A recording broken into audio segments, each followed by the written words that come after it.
تب کرواتے تھے وہ آج بھی یہ کروا رہے ہیں، لیکن یہ بقا نہیں ہے.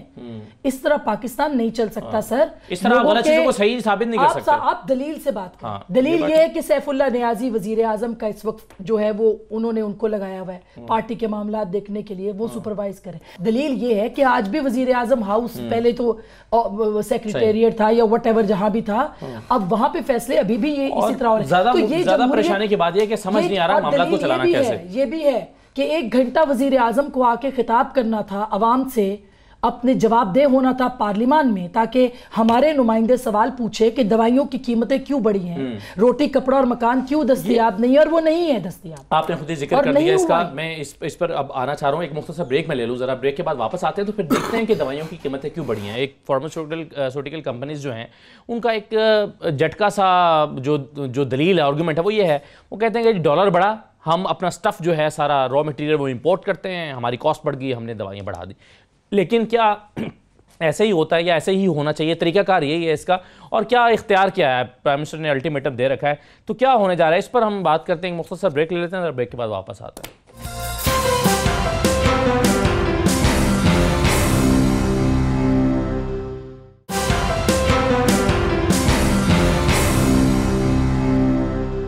دوبارہ خوش آمدید کہتے ہیں آپ کو. بریک پر جانے سے پہلے جیسے میں ذکر کر رہا تھا کہ ادویات کا معاملہ ایک بڑا گھمبیر معاملہ ہے، اس پر ہم بات کرتے ہیں. ہمارے ساتھ عامر کیانی صاحب موجود ہیں، وزیر صحت ہیں. عامر کیانی صاحب بہت شکریہ.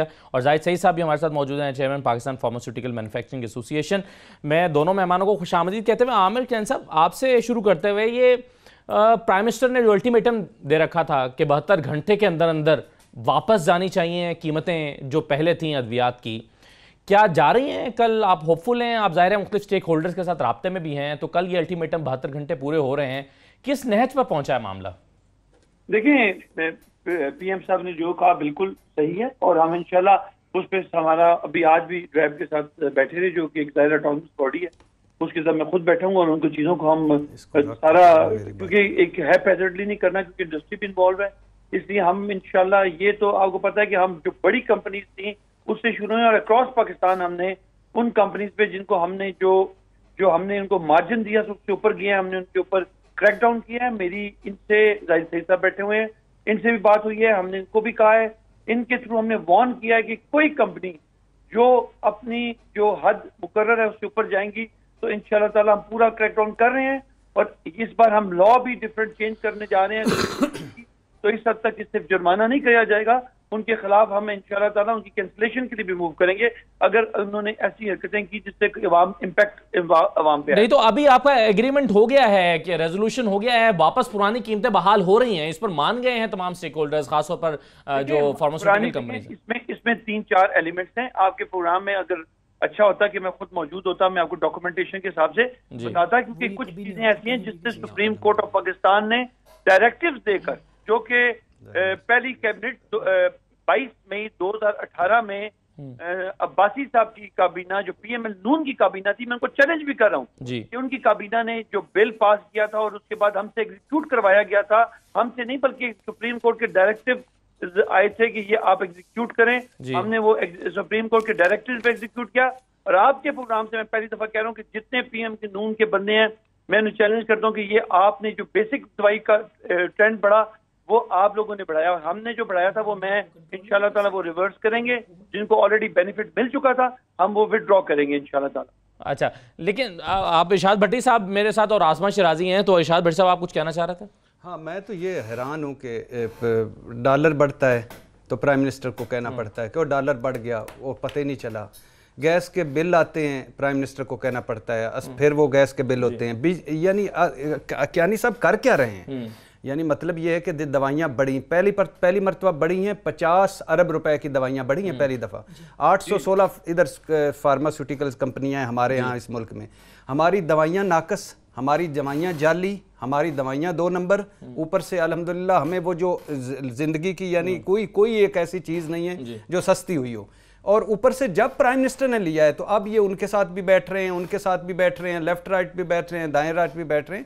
یعنی پہلے کہاں کھڑے ہوئے تھے؟ پہلے کیا کر رہے تھے؟ جو مسئلہ ہے نا وہ اب زاہد سعید صاحب پہ کبھی ذرا پہلے لے لیں رائے. پھر آپ ایک سوال پوچھ لیے بھی، کیانی صاحب نے بہت اہم بات جو ہے وہ ابھی اس کا اظہار کیا ہے, انکشاف کیا ہے کہ نون کے لوگ جو ہیں وہ اس کو بڑھاوا دے رہے ہیں. تو سرکار کس کام کی ہے جو کنٹرول نہیں کر پا رہے؟ مطلب یہ اس مافیا کو کیوں کنٹرول نہیں کر پا رہے؟ یہ تو ایکسپوز کرنے چاہیے. کیا صاحب مجھے صرف 2 منٹ دے دیں. اشنا صاحبہ بالکل آپ درست فرما رہی ہیں. میں نے آپ کے ایز اے ریمپیج چیلنج کی بات کی ہے. میں آپ کو یہ کہتا ہوں کہ 2018 میں 22 مئی کو جو کیبنٹ نے عباسی صاحب کی سیکنڈ لاسٹ کیبنٹ نے جو اپروول دیا تھا ڈرگ پرائز کا, وہ پالیسی, اس کے بعد سپریم کورٹ کے 3 آرڈرز آئے اور ایگزیکٹو آرڈر سے کہ ان کی امپلیمنٹیشن کی جائے. پلیز اگر آپ جب میں آپ کو بھی اور تمام جہاں لوگ بیٹھے ان کو دوں گا جس سے دوائیاں ایکچولی کا امپیکٹ آیا اور یہ دوائیاں بڑھی.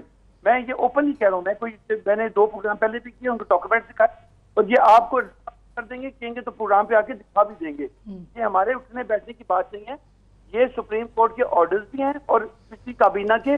صحیح ہے. اچھا لیکن ایک اور اس میں مسئلہ بھی ہے نا, میں زاہد سعید صاحب کو بھی شامل کروں کہ بہت سارے جو مینوفیکچررز ہیں وہ جب آپ ان کو روکتے ہیں تو وہ چلے جاتے ہیں سندھ ہائی کورٹ سے اسٹے لے کر آ گئے, اسٹے آرڈر لے کر آ گئے, اور پھر وہ اسٹے چلتا رہتا ہے اور وہ اسی بڑی ہوئی قیمتوں کے تحت وہ بیچتے رہتے ہیں.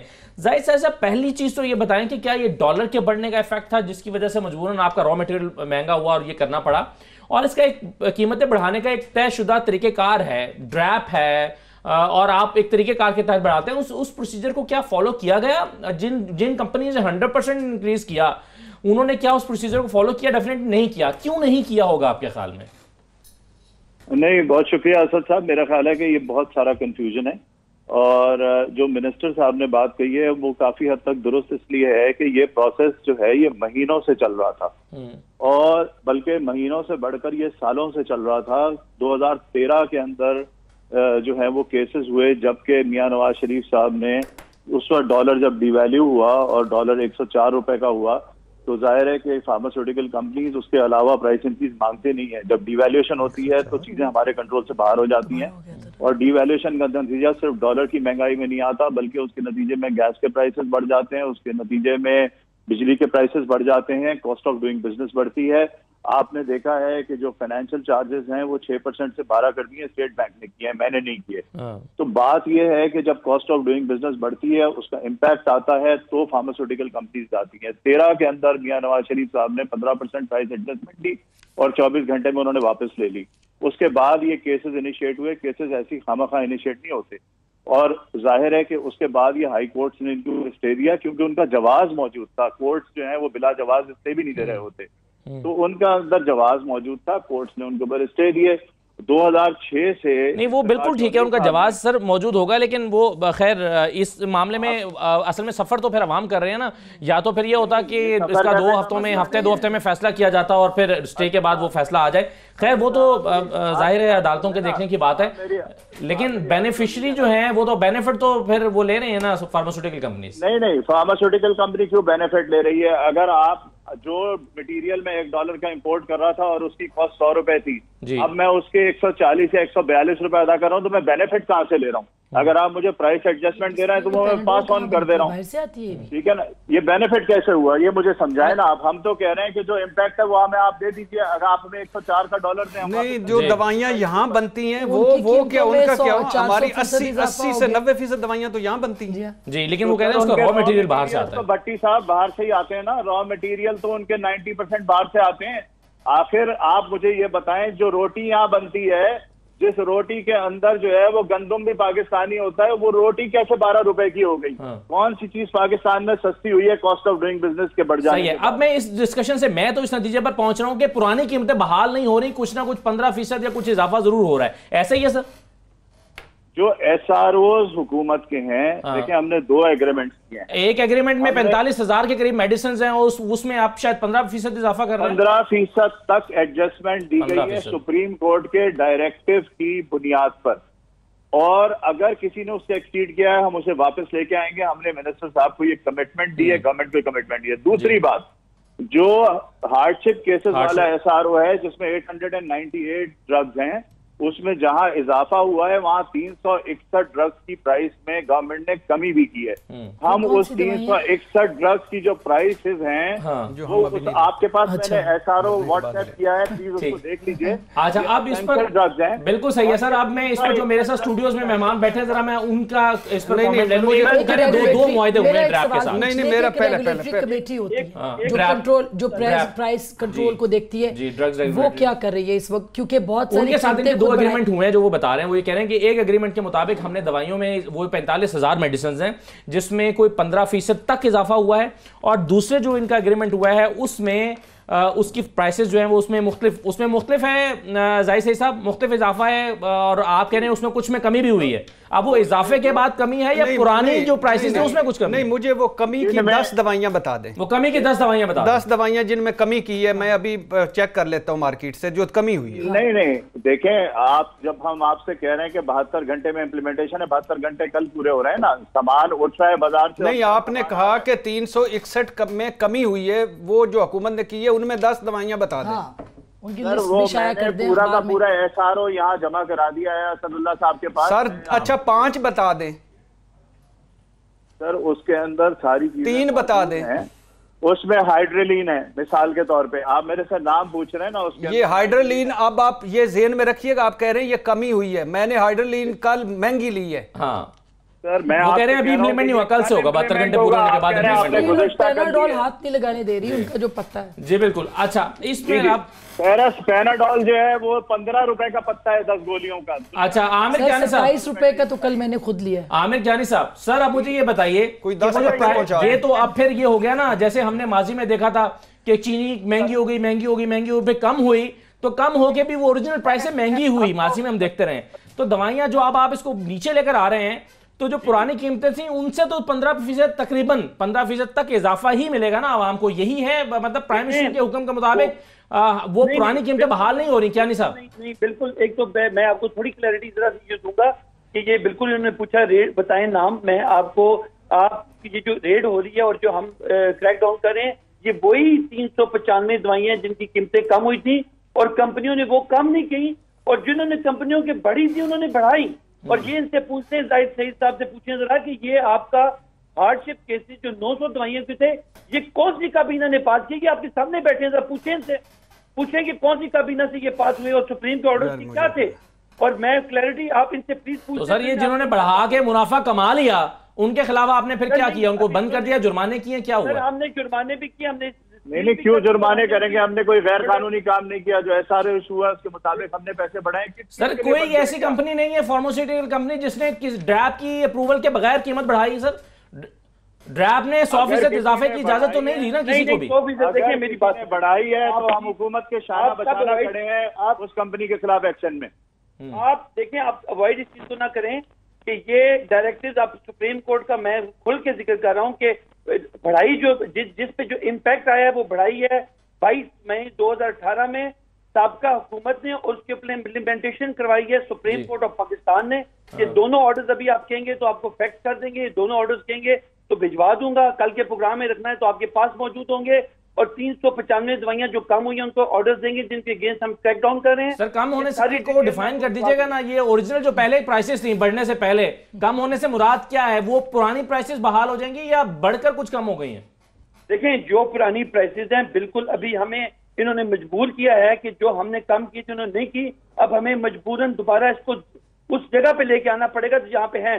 اگرچہ کہ میں مانتا ہوں کہ ڈالر کا امپیکٹ آیا ہے کیونکہ 90% را مٹیریل امپورٹ ہوتا ہے. انفارچونیٹلی پاکستان میں را مٹیریل کی انڈسٹری نہیں لگنی چاہیے تھی, نہیں لگائی, یہ 7 مہینے میں تو نہیں لگتی, لیکن بہرحال اس کا امپیکٹ ہوتا ہے.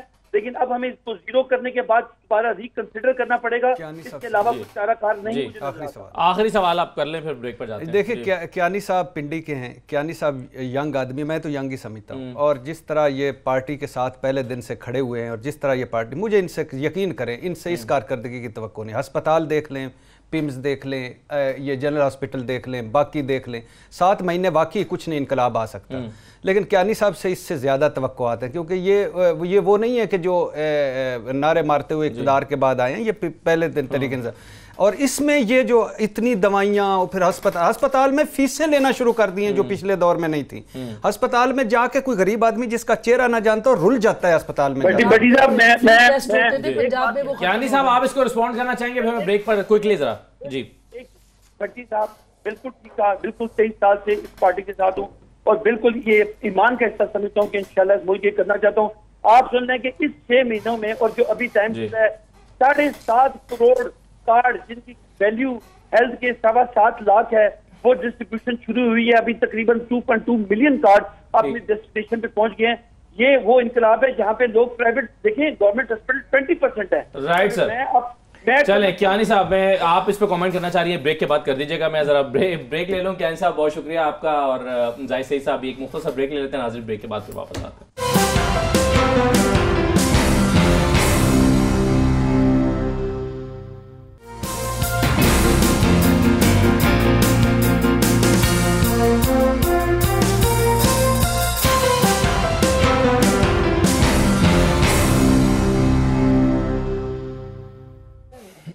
بریک کے بعد خوش آمدید. 2 چیزیں ہیں. ایک تو ابھی مجھے ایک میسج بھی آیا ہمارے ایک سینئر دوست کا, انہوں نے کہا کہ بلاول کی بات فیکچولی ٹھیک نہیں ہے. جو بلاول کہہ رہے تھے کہ 1 یونٹ کے نتیجے میں ملک ٹوٹا, تو انہوں نے توجہ دلائی کہ 1 یونٹ ختم ہونے کے 2 سال بعد ملک ٹوٹا تھا. لیکن شاید بلاول یہ کہنا چاہ رہے ہوں کہ اثرات اسی کے تھے جو چلے آ رہے تھے. ظاہر ہے بالکل 1 یونٹ اسی وقت تھوڑی چیزیں سامنے آ جاتی ہے. ہر مارشل لاء کے بعد پاکستان کمزور ہوا ہے 10 سالوں کے بعد. تو 1 یونٹ ویسے تو کہتے ہیں کہ چونکہ بھٹو صاحب نے کہہ دیا تھا ادھر تم ادھر ہم, جس کی عباس ستر صاحب آن دا ریکارڈ تردید کر چکے ہیں کہ بھٹو صاحب کی یہ ہیڈ لائن نہیں تھی جو ہم نے نکالی.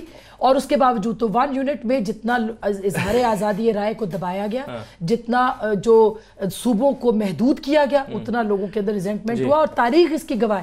جن دوست نے آپ کو میسج کیا ان کو کہیں کہ کتاب پڑھ لیں, بہت ساری چیزیں اس کے اندر. اور نہیں, اور تاریخ اس بات کی گواہ ہے کہ یہ مارشل لاء نے نہیں توڑا. اس میں برابر کے حصے دار تھے سیاستدان. میں وہ ادھر ادھر میں نہیں کرنا چاہتا, وہ چھوڑیں. برابر کے حصے دار تھے. چیف مارشل ایڈمنسٹریٹر بھٹو صاحب بنے تھے. اس کے بعد سارا کچھ ہوا تھا. یہ بڑی لمبی ایک بحث ہے. میں نے سوچا تھا بھٹی صاحب سے میں نے آج اختلاف, دونوں حصے دار ہیں, برابر کے حصے دار ہیں. اس میں کوئی ایک بریو ذمہ نہیں کرایا جا سکتا. اور میں پھر کہہ رہا ہوں, میں پھر کہہ رہا ہوں, یہ مارشل لاء یہ صرف سیاستدان گندے, سیاستدان غدار, سیاستدان کرپٹ, سیاستدان جو ہے وہ خراب ہے. اور تو اس ملک میں کبھی کوئی خراب نہیں. اس ملک میں نہ جنرل یحییٰ, نہ جنرل ایوب, نہ جنرل مشرف, نہ جنرل ضیاء. ایک ایسی ڈیبیٹ ہے, یہ ایک ایسی ڈیبیٹ ہے جس کا مجھے نہیں لگتا کہ میری زندگی میں کوئی حل نکلا ہے. اچھا میرا دکھ یہ ہے کہ جن کو یہ ڈیموکریٹ سمجھتی وہ ڈیموکریٹ ہے نہیں. ان کے ساتھ ملے ہوئے تھے, ان کی پیداوار ہے, ان کے پروردے, ان کے بچے ہیں. بلاول نے کہا کہ اصل تیرا باپ ضیاء الحق ہے. اس نے کہا کہ وہ ڈیڈی کہتا تھا ایوب خان کو. یہ کن کی باتیں کرتے ہیں؟ 10 بندے مجھے عاصمہ شرازی 10 بندے مجھے گنا دیں جن کو موقع, پرویز مشرف کا نظام بھی تو 1 سال کے بعد انہی لوگوں کے ہاتھ میں جن کو موقع ملا اور انہوں نے کہا کہ ہم نہیں جاتے تمہارے ساتھ. جاوید ہاشمی میں ثابت کر سکتی ہوں لیکن آپ کے پاس ٹائم نہیں ہے. چلو اگلے اس ملک میں یہ جو 4 مارشل لاء تھے نا, جس کے دودھ اور نہر, یہ جنرل مشرف کا چوتھا مارشل لاء, جنرل یحییٰ کا, جنرل ایوب کا, جنرل ضیاء الحق کا, اس میں کوئی برائی نہیں ہوئی. انہوں نے ملک کو اتنا مضبوط کیا. اور ان کے دوروں میں کرپشن. کہنے کا مطلب یہ ہے کہ ضیاء الحق کا زمانہ ہو یا پرویز مشرف کا زمانہ ہو, یہی سیاستدان تھے نا جو اس وقت بھی حکومت میں تھے. سیاستدانوں کو لایا جاتا تو کیوں آتے تھے؟ اچھا مجھے 5 بتا دیں. میں ان کی ڈیموکریسی کے میں حق میں ہوں, میں ڈیموکریسی چاہتا ہوں, لیکن مجھے بتا دیں کہ 5 ادارے تربیلا ایوب خان ہے, منگلا ایوب خان ہے. اچھا میں 300 ادارے بھٹو صاحب کے گنوا سکتی ہوں. 195 آج یہ ملک میں آج ویسے یہ ملک میں بحث کا موضوع نہیں ہے, اسی لیے جمہوری حکومت چل رہی ہے. میں نے ریسرچ کر کے لکھا ہے کہ 3 مہینے میں 300 ادارے ذوالفقار علی بھٹو نے بنائے. نیوکلیئر پاور کا پروگرام شروع کیا, سب قائم ہے, سب قائم ہے. ٹائم کم ہے, میں 2-3 چیزیں آپ سے ڈسکس کرنا چاہ رہا ہوں آپ لوگوں سے. ایک تو یہ بتائیے کہ یہ نون لیگ کی قیادت کو جو عدالتوں سے ریلیف ملا ہے اور جو کہ بہت سارے لوگوں کو ضمانتیں مل جاتی ہیں، اس پر یہ کہاں سے ڈیل و ڈھیل کا تاثر ہے؟ اور ذرا میں چاہوں گا اسکرین پر ذرا دکھا بھی دیں کہ 14 فروری سے لے کر 11 اپریل تک یہ 4 5 6 جس میں شہباز شریف صاحب کو ضمانت ملی، ان کا نام اس سے نکلا، حمزہ شہباز کو ملی، اور یہ پوری ایک لسٹ اگر آپ ونڈو میں چلا دیجئے، میرے پاس ٹائم کم ہے۔ ایک تو یہ کہ یہ جو ریلیف ہے یہ بڑی خوشی ہے، یا منی لانڈرنگ کی جو تلوار اب لٹک رہی ہے یہ بڑی ٹینشن ہے شریف فیملی کے لیے؟ دیکھیے اگر وہ پکڑے گئے تھے انصاف کے تقاضوں پہ تو انصاف کے تقاضوں پہ ان کو ریلیف مل رہا ہے، جس طرح سے وہ گرفتار ہوئے اس طرح سے آزاد ہو رہے، تو اس پہ میں اب اس سے زیادہ کیا کمنٹ کروں۔ اس ملک میں انصاف جس طرح سے مل رہا ہے، وہ آپ نے ساہیوال والے لوگ بچوں کا دیکھ لیا انصاف نہ کل، کہ گھر بلا کے ان کو جیسے چیک دیے جا رہے تھے، اور وہ بے حرمتی عوام کی جو ہم نے دیکھی کل ان مظلوموں کی، اور ماڈل ٹاؤن کو ابھی تک انصاف نہیں ملا، یہ بھی یاد رکھیے۔ ماڈل ٹاؤن کی یہ برحمتی بھی نہیں ہوئی، یہ بے حرمتی بھی نہیں ہوئی، ان کی یہ بھی نہیں ہوئی۔ آج تک میاں محمد نواز شریف حمزہ ان کے گھر نہیں گئے، ان کے بچوں کو نہیں ملے، تو یہ ہے اس وقت میں انصاف۔ باقی اب میں کیا، اب یہ جو منی لانڈرنگ کی تلوار لٹک رہی ہے، کچھ لوگوں کا خیال یہ ہے کہ یہ ریلیف تو عارضی طور پر ملا ہے، اصل میں ایک اور بڑی ٹینشن بڑی صاحب ان کے اوپر آنے والی ہے، اور وہ منی لانڈرنگ کی وہ جو ٹی ہوئی ہیں چیزیں، ٹرانزیکشنز ہوئی ہیں، پھر وہ جس کے بارے میں آج ملک احمد خان صاحب کہہ رہے تھے کہ یہ ریمیٹنسز ہیں جس کو منی لانڈرنگ شو کر رہے ہیں۔ بھائی جان میں دیکھو نا، یہ نیب کے مبینہ طور پر میری جو نکی باجی یہ ساتھ ساتھ لگاتی جائے گی، کیونکہ میں مبینہ بھول جاتا ہوں۔ ویسے تو یہ مبینہ طور پر ملک میرا ہے، مبینہ طور پر سٹیٹ میری ماں ہے، مبینہ طور پر مجھے انصاف مل رہا ہے، مبینہ طور پر سارا کچھ ہے، مبینہ طور پر یہ ان کی جو جمہوریت ہے، جو مبینہ طور پر 2 منٹ رہ گئے، مبینہ تو وہ سارا، تو یہ مبینہ طور پہ، مبینہ طور پہ کراچی کا آپ نے سنا تھا فلودے والا جو اورنگی ٹاؤن کا عبد القادر تھا، اس کے بعد لاہور کا نکلا ہے منظور احمد پاپڑ فروش، جس نے پاپڑ فروش ہے الحمدللہ، اور $10 لاکھ مبینہ طور پر حمزہ کے اکاؤنٹ میں جمع کروائے ہیں۔ کراچی میں آپ نے شادمان ٹاؤن کا محمد اقبال ارائیں سنا تھا، جو 2014 کو مرنے کے بعد ان کی جمہوریت میں 3 مختلف بینکوں میں 4 اکاؤنٹس کھلوا کر 4 ارب 60 کروڑ کی ٹرانزیکشن کر چکا تھا۔ اسٹیٹ بینک لاہور اب آیا ہے کہ باہر محبوب علی جو نئے نوٹوں کا کاروبار کرتا ہے، وہ الحمدللہ برطانیہ سے حمزہ کو لاکھوں ڈالر بھیج رہا تھا مبینہ طور پر۔ سلمان کے 8,500% اثاثے بڑے ہیں مبینہ طور پر، 3 ارب جن میں 99% ٹیٹیاں ہیں۔ حمزہ کے 2,000% اثاثے بڑے ہیں جن میں 50% ٹیٹیاں ہیں۔ برلاس ٹریڈنگ وہ خوش نصیب کمپنی ہے جو منی لانڈرنگ میں بھی تھی اور ادھر بھی تھی مبینہ طور پر، تو وہاں تھے کیش گرلز تھیں، یہاں کیش بوائے تھے، تو اور منظور احمد جو $10 لاکھ بھجوا رہا تھا نا، وہ کیش بوائے کی نوکری بھی کر رہا ہے۔ اب یہ تو چیزیں جو ہیں یہ اب نیب اگر ثابت کرے گی جا کر کسی عدالت میں تو پھر میں مانوں گا نا۔ میرا اس میں کوئی نہیں، میرا نیب نے آج تک ثابت کیا کیا ہے، نیب نے عدالت میں ثابت کیا کیا بھٹی صاحب، مسئلہ تو یہ ہے نا۔ وہ ایک اور اس کی یہ تو ہمارے شہزاد اکبر صاحب نے کہا کہ محمد مالک صاحب کے پروگرام میں کہ 200 ارب جو ڈالر ہے، وہ 2 ارب ڈالر جو 200 ارب ڈالر واپس آئیں گے۔ اسد عمر صاحب نے ارشد شریف کے پروگرام میں کہا کہ شہزاد اکبر صاحب نے کیبنٹ میٹنگ میں کہا ہے کہ وہ تو آ ہی نہیں سکتے۔ اب میں کیا کروں، میں تو وہ مبینہ ہی ہوں، تو میں بھی مبینہ ہوں اس ملک میں، اور اس مبینہ لٹ مٹ چھٹی جاؤ، باجی کی جمہوریت زندہ باد، لٹ کے کھا جاؤ اس ملک کو، مبینہ کرپشن جمہوریت زندہ باد، مبینہ لٹ مار، ایون فیلڈ، سرے محل، امتحان اصل میں نیب کا ہے۔ یہ کہہ رہی ہوں، یہ بھٹی صاحب کے ساتھ میں بالکل متفق ہوں، اس ملک میں چوروں کو چوری کی سزا کبھی نہیں ملی، اور فائل بالکل نہیں ملی، فائل دبا کے ان کو یوز کیا جاتا ہے، اور وہ یوز ہوتے ہیں کیونکہ وہ فائلیں ہوتی ہیں ان کے پاس، لیکن یہ جو بتا رہے ہیں کاش کہ یہ نیب جو ہے وہ ثابت کرے وہاں پہ، اور چوروں کو واقعی سزا ملے، اور میرے اور آپ کے کلیجے ٹھنڈے ہوں کہ اس ملک میں ہماری لوٹ، اور یہ مبینہ طور پر میرے پیسے ہیں۔ اچھا مزے کی بات، ٹیکس پیئرز ہیں، مزے کی بات سنیں، جن کے پیسے لٹے ہیں وہ سڑکوں پہ میاں دے نعرے وجن گے، ایک زرداری سارے باری لوٹ لو بھائی، موجاں کر لو۔ وہ ایک اور آرگومنٹ بھی تو ہے نا ہمارے، اور میں نے اس مرتبہ آخری اگر ہے تو میں نے عمرے پہ 3 دعائیں باجی کو ماری، ایک مانگی میں نے کہا کہ اللہ کرے ہاؤس آف شریف سچ بولے، جھوٹ بولے تو اس کو خارش ہو آدھا گھنٹہ، دوسرا میں نے کہا بھٹو اللہ کرے زندہ ہو جائے، 18ویں ترمیم کے سوٹے سے بلاول کو مارے، اور وہ کہے کہ یار خدا کا خوف کرو، میرا مشن مانگے۔ تیسرا میرا کہ اسد عمر اور عمران خان کی یادداشت واپس آ جائے، اللہ کرے جو ہمارے وعدے کرتے ہیں۔ اور میرا ایک سوال یہ بھی ہے کہ ان چوروں کے ساتھ ساتھ جو کابینہ کے اندر جو حکومتی لوگوں کے اندر چور بیٹھے ہیں ان کو بھی پکڑا جائے۔ یہاں میرا اختلاف ہے، ان کا احتساب کس نے کرنا تھا؟ ان چوروں نے، انہوں نے کدھر سے کرنا تھا؟ بیچاروں کے چھوڑ دیں، گھر چلے جائیں، ان کی اپنی فائلیں ٹانگیں کانپ رہی ہیں، اس میں ہو